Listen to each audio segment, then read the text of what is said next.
I never believed in ghosts or demons. I grew up in a small town in Ohio. Stories of haunted houses were just local folklore. But all of that changed when I stepped foot into Ridgeway House. It all started when my family and I moved to the suburbs. We had just purchased an old Victorian-style house, a stunning 3-story building with intricate wood carvings, stained glass windows, and a wraparound porch. The house had been on the market for years, selling at such a low price that it felt like a stroke of luck. My wife, Emily, and I saw it as the perfect place to raise our 2 kids, Sarah and James. But from the moment we stepped inside, something felt wrong. The air was heavy, almost suffocating. The wooden floors creaked as though they were bearing the weight of something or someone unseen. Sarah, only 6 years old at the time, clung to my leg and whispered, "Daddy, I don't like this house." I laughed it off, saying it was just her imagination. Looking back, I wish I'd listened to her. It started with small things. Doors that opened or closed on their own. Lights flickering even after the bulbs were replaced. Emily blamed the electrical wiring, and I agreed, at first. Then, Sarah began talking to someone in her room. One night, as I was tucking her in, she pointed to the corner of her room and said, "Don't let her take my doll." I froze. "Who's she, sweetheart?" "The lady with black eyes," she said calmly. My blood ran cold. I looked to the corner she was pointing at. There was nothing there. I told her it was just a bad dream. But, the look on her face, the way she clutched her doll, deep down, I knew something was wrong. The next incident was impossible to ignore. Around midnight, Emily and I woke to a loud bang. It sounded like something heavy had fallen from a great height.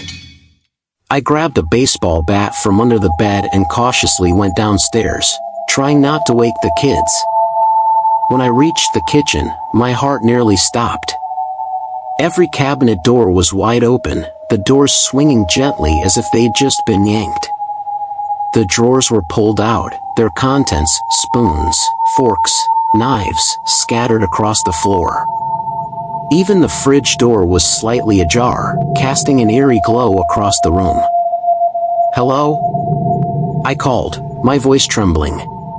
But there was no answer, just silence. As I turned to head back upstairs, I heard it. Footsteps. Slow, rhythmic, like someone pacing above me. I froze, gripping the bat tighter, trying to steady my breath. I wanted to go check, but a deep fear rooted me in place. I hurried back to our bedroom, and when I got there, Emily was already sitting upright in bed, her face pale. "Did you hear that?" she whispered. That night, we locked ourselves in the room with the kids, trying to ignore the sound of footsteps that continued in the attic above us. A few days later, James, our youngest son, came to me holding a dusty old photograph. He said he found it in the attic. I froze because we hadn't opened the attic door since we moved in. The photo showed a woman in a long black dress. Her face was pale like a corpse, with dark eyes that looked hollow, yet full of hatred. The woman in the photo stood in front of our house, as if she were part of its dark history. "What were you doing in the attic?" I asked, my voice trembling with a mix of confusion and anger. James shook his head slowly. "I didn't go up there," he replied. "She gave it to me." My blood ran cold. "She? Who is she?" I whispered. James didn't answer. He just pointed to the attic door, which was slightly ajar, though I was sure we had always locked it. When I gathered the courage to go up, I found the room full of dust and a musty smell. In the corner, there was an old rocking chair creaking softly, rocking by itself. Next to it were several old dolls with broken faces, as if they were silently watching me. I hurried back down, making sure the attic door was locked tight, but the chill I felt there still lingers to this day. Since then, no one has dared to go near the attic again. The house grew darker, literally. The shadows seemed longer than they should be, and the beautiful stained glass windows cast a terrifying red light into the living room. One night, Sarah began screaming from her room. When Emily and I rushed in, we found her standing on her bed, pointing to the same corner as before. "She's angry, Daddy. She says we don't belong here." Then, the temperature in the room dropped drastically. My breath turned to fog in front of me. Emily grabbed Sarah and ran out, but I couldn't move. My body felt paralyzed, as if an invisible hand was gripping me. And that's when I saw her. The woman from the photo. She stood there, her hollow black eyes staring at me, her lips twisted into a wicked smile. She whispered something. I couldn't understand the words, but it felt like a curse, heavy and cold. We left the house the next morning. We didn't take much, just the essentials, and left immediately. The house still stood, empty, its windows like eyes watching anyone who dared to pass. We later learned the truth. The Ridgway house had a dark history.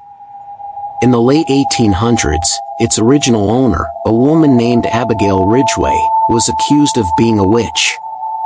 The townspeople claimed she sacrificed her family to summon demons. She was burned alive, but not before cursing the land and the house. I don't know if we'll ever fully recover from our time there. Sarah still often wakes up screaming in the night, clutching her doll tightly. James refuses to talk about the attic. As for me, I can't close my eyes without seeing her face, those empty black eyes staring back at me. And sometimes, late at night, I swear I can hear footsteps outside our door. This my advice: if you ever find yourself in Ohio and see an old Victorian house on Ridgway Street, do yourself a favor, keep driving. Some places just aren't meant to be lived in. Thank you.